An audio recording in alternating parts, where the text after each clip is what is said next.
Assalamu alaikum wa rahmatullahi wa barakatuh. Eri banafa abayisilamu musibye mutya mwasuze mutya kansubire buli kimu kitambula bulungi nnyo baliddaadi sana abatali bayisilamu mukama waffe yeebazibwe ada mwenyongera okubeera nga tembabuuzako mu ngeri ey'enjawulo bapita Fahad Proigi era nga mbeerawo nnyo okubeera nga te nkunoonyeza embeera oba amawulire nga bwe gatambula mu bitundu by'eggwanga yonna yonna era nga amawulire gakwatagana ku ba celebrities asako n'ebintu ebirala byonna byonna ebikola amawulire wano obisanga katonda okubeera nga te obisanga ewalala video enkula yaffe webeera otandikana kubeera nga te onterako ekigalo ekyo likinga ate sharingirako abalala nga bw'osobola bagamenti kakati awaliwo ebipya omukulu byasobodde okubeera nga ate atuvumbulirayo kakati tuli ku nsonga za muyimbi Dr. Jose Chameleone waliwo obwino omupya gwe nsobodde okubeera nga ate mbaleetera era nga tuula kaalira ngenda kubeera nga ate ndokuteerako kakati nokulwabadde lwajjo omukulu His Excellency Robert Kyagulanyi Ssentamu omukulembeze owa the Republic of National Unity Platform mujja kunkubya emiggo mwagala kunkubya emiggo kakati omukulembeze w'ekibiina ekyo ekya NUP olunaku lw'ejjo yeesitudde sako ne muyimbi munne King Sunny babeera nga tebagenda wali mu ddwaliro e Nakasero okubeera nga tebakyalira ku muyimbi oba omuyimbi Dr. Jose Chameleone ebyatuusewo byatuusewo era ndasobodde okubeera nga tembaterawo video omukulu yagaaniddwe okubeera nga te asinkana omuyimbi Dr. Jose Chameleone kakati olunaku olwaleero waliwo ebipya bisobodde okubeera nga ate nfunawo kakati amawulire geesokedde ddala okubeera nga ate nfuna galaga nti omuyimbi Dr. Jose Chameleone yandibanga nno si mulwadde ayinza okuba nga si mulwadde waliwo omukyala amanyikiddwa nga Zawedde era nga essaawa eno awangalira mu ggwanga lya America mukyala mugagga nnyo ayina ssente empya n'enkadde era nga asobodde okubeera nga ate awa abantu bangi nnyo emirimu mu ggwanga lya America ayina buses ayina vans ayina companies nkugambye ez'amaanyi mu ggwanga lya America era nga munaaye ono nno asobodde okubeera nga ate aweera ddala n'Abamerika bennyini abazungu emirimu munaaye ng'akeera ku makya nga bakola ddiiru n'omuyimbi Jose Chameleone ngagamba waliwo project gyenjagala obeere nga ate onterawo e Kampala awo era nga balirabaliramu kiyinza kuggwa kitya omuyimbi Jose Chameleone bwaddayo n'abalabalamu namugamba kakati ddiiru eno egenda kubeera nga ate eggwera mu bukadde 600 obwe Uganda bwentegeeza namugamba kwata obukadde 600 obeere nga ate obwayalinga obumpeereze ngenda kubaako byenkutereereza era nga gwono okwatire kuba okubeera nga ate okomawo mu bbanga eryo lyotegeezezaako project ejja kubeera nga ate etambulira ddala bulungi nnyo maidadi sana munnange omukyala boss lady oyo amanyikiddwa nga Zawedde munaye ng'akwata ssente ng'aziweereza Jose Chameleone bw'aziweereza Jose Chameleone ng'amugamba nze project ngenda kubeera nga tengitandikako era gwe tuula kalira weena kulabirako bwe nti waawo n'otuukira mu Uganda buli kimu kijja kubeera nga tekitambulira ddala bulungi nnyo maidadi sana lwabadde olunaku lwajjo so olunaku lwajjo ndowooza nnaku nga 2-3 eziise omukyala boss lady yasobodde okubeera nga ate ava mu ggwanga lya America nabeera nga ate ayingirawo mu ggwanga Uganda okubeera nga ate abaako emirimu gyakwasaganya sako n'okubeera nga ate alambula ebintu bibiri byenkutegeezeza byeyakwasa Jose Chameleone abeere nga ate amutambulizaako munaye yabadde yakatuuka mu ggwanga Uganda bwe kati bwappa Jose Chameleone n'abitegeera nti omukyala ayingiddewo munnaye ekyazzeeko kukubeera nga tebazanyazanyawo obuntuntu era ne babeera nga ate bagenda ne babeera nga ate omuyimbi bamutwala mu ddwaliro ke kali akatambi mwalabye nga Jose Chameleone bamutwala e Nakasero munnange ebyazzeeko kwe kubeera nga ate bayingira mu karoomu ak'enjawulo ne babeera nga ate beggalirayo eyo nga teri muntu n'omu akkirizibwa kubeera nga ate ayingirayo kakati musajja wattu Robert Kyagulanyi Ssentamu yawulidde rumors nti omukulu oba mukulu munne bamuyimbi munne abadde mulwadde ebbanga lyonna era ne history n'agamba ati kangende mmere ng'ate ndaba ku muyimbi munnaye genfunyewo munda eyo galaga nti zezimu ku nsonga lwaki yagaaniddwe okubeera ng'ate ayingira mu ddwaliro kyandibanga mbu omuyimbi Dr. Jose Chameleone si mulwadde n'akamu ayinza okubeera ng'ate aliyo yeekwese eyo alinza omukyala asobole okubeera ng'ate addayo mu ggwanga lya America naye asobole okubeera ng'ate avaayo mu ddwaliro byo ne bigenda maaso side ezeeyo era nga mbu teri muntu n'omu akkirizibwa okubeera ng'ate ayingira mu ddwaliro okubeera nga ate alaba omuyimbi Jose Chameleone ngenda kubeera nga tembatirawo obutambi buno era nga mutuule mukalire musobole okubeera nga temumanya embeera nga bwetambula side ezo sako n'obutambi obulala bungi nnyo beera nga totogattako ng'osubscribinga ka notification bell kokoneko kajja kubeera nga teekako alatinga buli wenaba ndeese video awo nti kakati gano ge galiwo side eno kankomawo namawulire abalala bangi nnyo temuvaawo baswiri si mu bubi bw'abanga socialite yakwata miliyoni 600 n'aluwa Chameleone if it is true nkyanonya bukakafuzi nabufuna baddiya mubeere bagumu kwera embeera naye if it is true nti yakwata miliyoni lukaga n'aluwaka miliyoni nawolovu mbwa nawolovu bwe gwe n'okwata miliyoni lukaga n'ogamba nti kamili nawolovu aleese proposal yaki kati ne socialite yali abala kaki because as far as we are concerned nawolovu tumumanyi mu kuyimba kunywa mwenge kuba abantu bakazi damu nova muno bintu bye bwe bityo na bintu bye byakukwega bintu byenga wobimanyi nze nawolovu simuulirangako nti oba alina n'omudaala gw'ennyama nti oba is made a fleet of oba akoze business akoze fleet of cars oba akoze business bwetyo wallahi sikiwulirangako akati ba celebrity abalala tubalaba Bebe Cool olaba nti akoze zi foundations ze alina investments zaakoze nga ye Kadingo naye alina byakoze ye Busaabala beach he has put a lot of energy in it olaba nti alina business etambula apart from politics and kuyimba newankubadde Busaabala abantu batugaba okubajja ku ttaka but he still invested simu bubifu tubigere takwinga screen etokaaba kakkana ze wamwe kamiliyoni bwa kamiliyoni bwe kati ono socialite abadde abala kaki oba some people just need kukebera mitwe bannange simu bubi nayo eze sente wakiri gwe kenyini tosobola kufuna ebitongole gye ebiri ne bikuzimbira ne bikolera ekintu ekyo badiya byampuna naye uyo first of all ne qualifications zokka olabirawo omuntu yenna atalina mukazi waka omuntu yenna nga abeera up and down ye muntu abeera ku nnyonyi tagenda kubeera na time ekola investigations okulaba ki ekigenda maaso ne wabanga personally si handling tagenda kubeera na time erabirira kintu ekyo ate neze sente ntono nnyo ku Nawolovu according to how much I know his worth sente ntono nnyo ku Nawolovu I am telling you the truth gwe bakugambye nti akulabikiranga investor oba business person wakiriko singa agambye nti oba yaziwa Kadingo kubanga kakati oyo tumumanyi akoze investment azimbye ekitebe wansi waliyo office zaabwe waggulu waliyo lodge abantu bapangisaayo abantu basulayo bwa apartment eyo waggulu gundi Bebe Cool mposi other big fish abalina business mindset abazungu ebintu abayimbi sorry bambi mukazi watu yagwa mu mbi z'abana Uganda bwe kibanga kituufu bambi bamulaze Kampala welcome to Kampala Kampala si bizimbe naye bannange socialite webereremu waliwo ebintu ebiswaza kubanga tuwawulira socialite y'omu baamufera simanyi baamufera simanyi n'ateekamu sente empitirivu nnyo mu Kadingo mbw bagenda kujjako Museveni ebyo ne bikulukuta mukazi watu n'abeereyo nga bamutiisatiisa Uganda mbi tokomawo yagenda okomawo nga teri amunoonya bamutambuliza na muzikadenge ayenjoyinga bulamu bwe bambi musaasiddeko Uganda balaba edduka ate bazze luno 2024 bakambwe bazibu ku ssente kuzina enseke ziyitingana ng'ekiki ebintu biri upside down edda abantu abanene bagamba nga balabika bulungi kati butono okitegeera edda ne bagamba abantu abeeru balabikanga bulungi kakati kivumo bwoba omweru kati ngaffe basiba batuvuma nti tweyirusa naye nga tuli beeru bw'obeera omugagga ekyo nakyo kivumo bayinza okuteekako embeera ne weefuma n'ekyakwogeza nti oli mugagga bw'obeera nti nno kwegamba ensi eri upside down socialite shine your eyes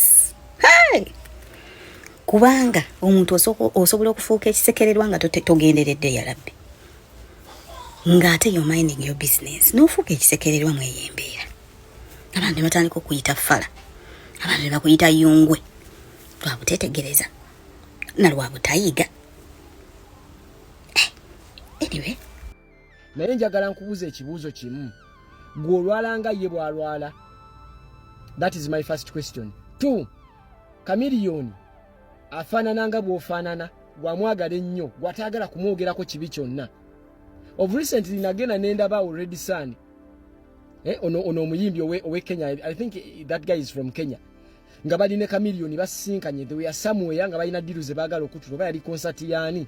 Naye nga Chameleone alabika bubi nnyo comparing to Red Sun. Naye nga regime yeyo yemu almost emyaka gyegimu bakikuba bonna. Naye ndooza Red Sun n'abayimbi abalala mu nsi endala batunuulira legendary waffe ne bafa n'enseko.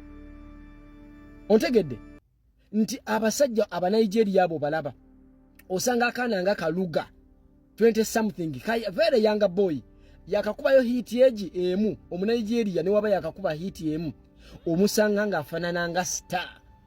Otunulira omwana n'olabira ddala nga ye muyimbi yennyini ng'ogamba nasinkanye artist. Neba ne waffe wosinkana omuntu nga simanyani nkoye ekizampaani nga yambadde ebipale tebitegerekeka. Osanga omuyimbi wano tagwa mabaala, tagwa kuva mu birabo, tagwa buvulu yatava ku live yabeera ku TikTok saawa bina. N'osanga omuyimbi nga omusanga buli wamu ku boda stage, n'omusanga mu parking eri gye banywera bbiya gye bakubira ludo kwegama nga tolina na nsonga lwaki omusasula. Ontegedde newe tudda mu bulamu bwaffe obwaddala you're not supposed to be everywhere mu byaddala bino mugenda kunyiga but this is the reality. Kituufu Chameleone alwala nga bwe tulwala naye ate tetufaanana nga ye. Why? We mind about bye tulya, tufa ku bulamu bwaffe. Some of us sengandooza tuli basiiwuufu nnyo n'okusingako wano we tulabika. Naye munnange ogenda n'ogamba abantu banandaba batya? Abantu banandaba nga nfaanana ntya? You want to be a star, you're supposed to look like a star. You want to be a star, you're supposed to look like a star. Feed yourself, weerabirire. Naye gwe tosobola kuŋŋamba gwanywa wayini, gwanywa tekilazi, simanya gwanywa spiriti, gwanywa bia, gwanywa walaji, gwe muntu yomu onywa enjaga, muntu yomu onywa sigala. Bagamba nti oyo mwana okuba sigala paketi 2, epaketi 2 eza sigala essaawa emu ebeera nnene. Oyo mwana akuba sigala ne banne bonna na buli muyimbi yenna eno video ekwatako. Onywa sigala, onywa enjaga, onywa wayini, onywa shisha, onywa buli kitamiiza kyonna, oli amayirungi and you don't eat. Ekivaamu ki? What do you expect? Ojja kufaanana ng'olwalumanzera. Ontegedde? Ojja kwambala ng'empale nga tezikutuuka. Otandika okwambala ebigoye nga bagamba fashion naye nga si fashion. Why? Obuzaabuza mubiri gwo. Omuntu ali nomo oyinamu kasente, you are an artist, you a star. Gendako mu gym kubako kuuma, yambala essaati omuntu alabe nti shoulder. Ontegedde? Omuntu alabe ku mugongo. You're supposed to look fresh, smell nice.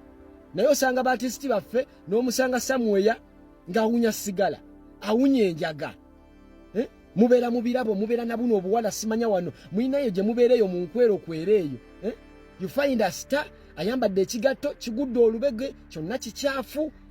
Yabeera ne buno obuwala obuzina amasejjere ku TikTok omusanga buli wamu. What do you expect? Ogenda kukutuka muganda wange. Kyovula banyina kigayi wano kyempa credit. Musajja mukulu naye tagwa bbeeyi. Buli w'omusango oyinza okulowooza wa myaka 3. Yeerabirira. Ekisajja kyerabirira ekyo kyolaba. Ekisajja kikuze kiri mu myaka kye kibasinga bano bonna obukulu. Naye okitunulya n'ogamba yes, he's a star. Ontegedde? You look at someone n'ogamba yes, this guy wadde ayimba ssire, wadde ayina endowooza ye gy'ayina, wadde ayogera nnyo ebyobusiru, but he looks like a star. Alivinga obulamu obwoba star. Naye gwe tova ku TikTok saawa bino obeera okwo. Kati nze nakuwa nti ekitiibwa nga tubeera ffenna ku tap the screen. Nakuwa nti ekitiibwa nga nkusanga ku boda stage. Nakuwa nti ekitiibwa nga tova mu bubaala oyimbira cupa ya bbiya nti gundi bamutegese okuyingira ogula kyakunywa.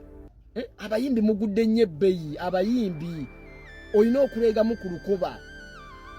Olaba ne oba TikToker oba mu abali mu media oba mu ba socialites nga we mweyita mwe basita. Omanyi tulina kuno abaana ababeera ku app kuno ne balowooza basita. You're supposed to live like a star.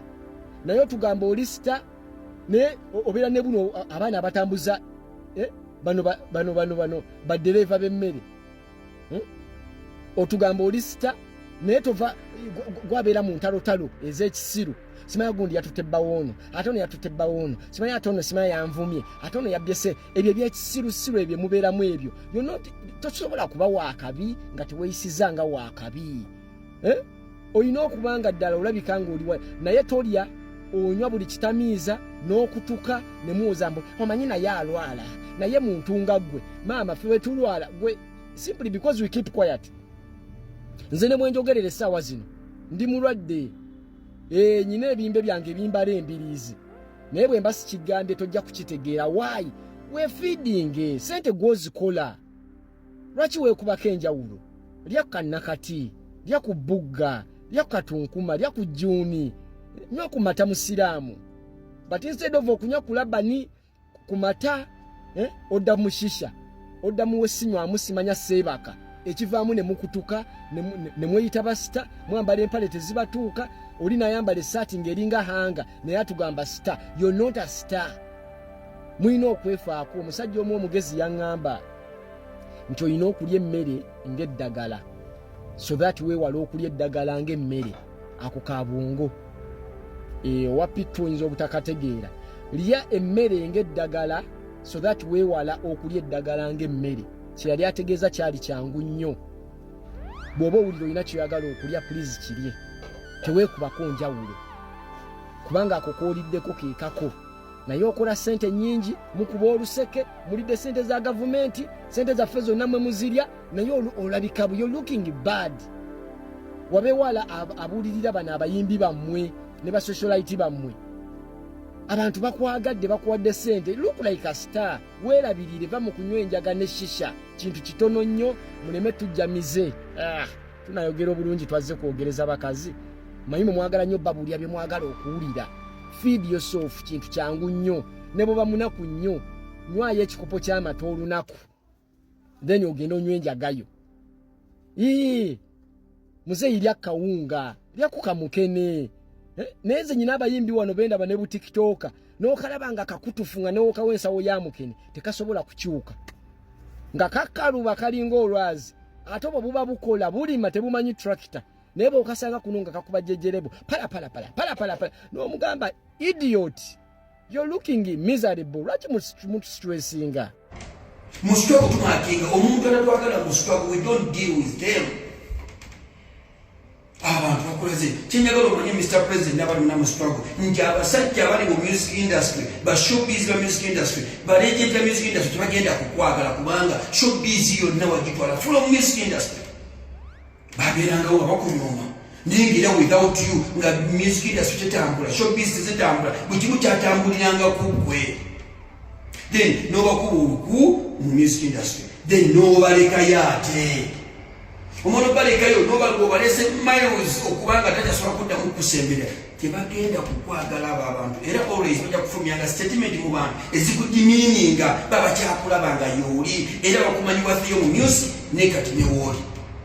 Abantu abo tebakwagadde ebbanga lyonna obalaze humanity obalaze obuntu wano bebikulu byamukuba amasasi wagendayo byakukola obijjukira kamiyoni ajjafuna ebizibu byonna nga gwe biri byonna obyerabira obuntu bukukomawo kati obuntu bwe buli mu kyalo tubuleke ewaka nkwegayiridde kyalo ni muwummuzeemu okomyewo Bobi Wine wano we tulikola bano tetuwangwe lukutabaako abantu baboole abantu bamanjera babakolanga batyabo baba maneno babalyamu ko wanene nga bali wanene akrikifi babalyamu omuntu gabayinde mu how was that person dealt with bamujinga batenayo then tugende abagenze erusutu ani abalyamu ke bamukola ki tusome ku bantu batena se sulubi bikibe bakola mu struggle ne tutulise mu abantu abo always bagenda kukola ekikyamu nga bakukoze ekikyamu lwaki toganywe okubalaga nti struggle sina mu muzanyo humanity tugireke mu struggle tuwalo kukasaka tulimu kazibu bana basajja bali mu opposition ebanga bagenda kukwagala kubanga wabalyako showbiz bo bali mu showbiz na kubba gwanga kati wajja oluwombo lwabwe n'olubamu emisumaali emuwoti ne luyiika kati tebagenda kukwagala naye ate kukaseka obasembeza omuntu mulekerewo baviireko ddala baleke kubanga kino nkikugamba wallahi nga ndi ku kamera ti omuntu agenda okukola ekikyamu agenda kubanga mu Uganda teri munankola agenda kukola kikyamu. Abasajja obasembeza, abasajja bampuuga bajja gy'oli nga tebajja bakwagaza okuddako okugjako ky'olina nga balaba nti eno nukwezze naye tugimuggyemu tutyomuyaayo tasaanidde bakulaba nga atasaanidde ebbanga lyonna. Baleke ofunye ebizibu tyakubeereddeewo lwaki kwagala obabeeryawo ebbanga lyonna olwonsonyiwa munnange okubanga obaka buno mbuyisiza ku social media naye enough is enough. Bagenda kukola ekikyamu abo basajja bekukola ebikyamu akakomawo enkya obaniriza okubazaaga bebagende eno bebaddeno baleke tubeere mu sitogo lwati gwe tutotwagala lakumudinukumu walyadini beere eno tubeera naffe beere eno sigala eno tubeere mu sitogo entuufu naye abasajja bagenda kukola ekikyamu olaze nnyo obuntu bulamu. Abasajja bonna bampuuga bonna ebakola babikola balese okulwanyisa omuntu atumazeeko emirembe bali mu kulwanyisa gwe bali mu kulwanyisa gwe baki bo baagala kubeera babitiibwa ebbanga lyonna bagakubeera bakubeera bannayuganda bwe bubaka bwange.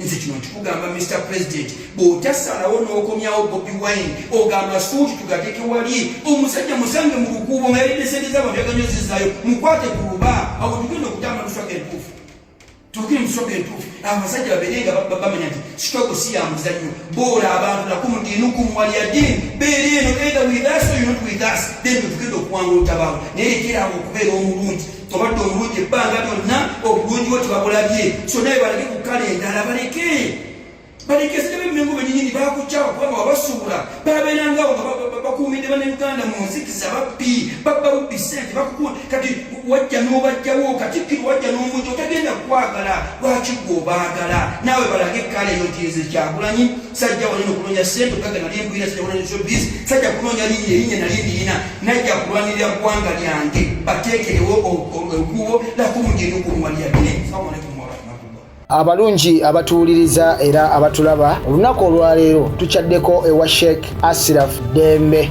Sebo nsanyusa okubalaba. Amannya agange nze Sheikh Ashraf Dembe akola ku bizibu by'enjawulo. Omuntu singa aba alina ebirwadde tumusomereddwa tumuwa amazzi ga lukuya nga bw'obadde ogalaba tugenda abantu ku kyoto ne twokya emizimu emibi egibabaamu n'okulomba edduwa. Abantu singa abeera ng'ali wano atuuse sobola okumulombera edduwa ne waba atatuuse nga mpadde amannya ge naye ng'ali wala maneetaase. Enamba yange yeeno eri 0707363711. Nammwe bannyinaffe abali ebweru oyagala okuba nti oyagala okulombera ku dduwa ng'olina ebizibu viza zibuze amaka gakolongotana sente zikola zimpita mu ngalo ojja kumpeereza ekifaananyi kyo n'amannya go ebyo byokka bijja kummala nja kukulombera edduwa ojja kutereera. Olunaku olusembayo mu mwezi mba n'edduwa eyawamu ffenna n'abalwadde bange abakadde n'abapya. Salaamu alaikum warahmatullahi wabarakatuh.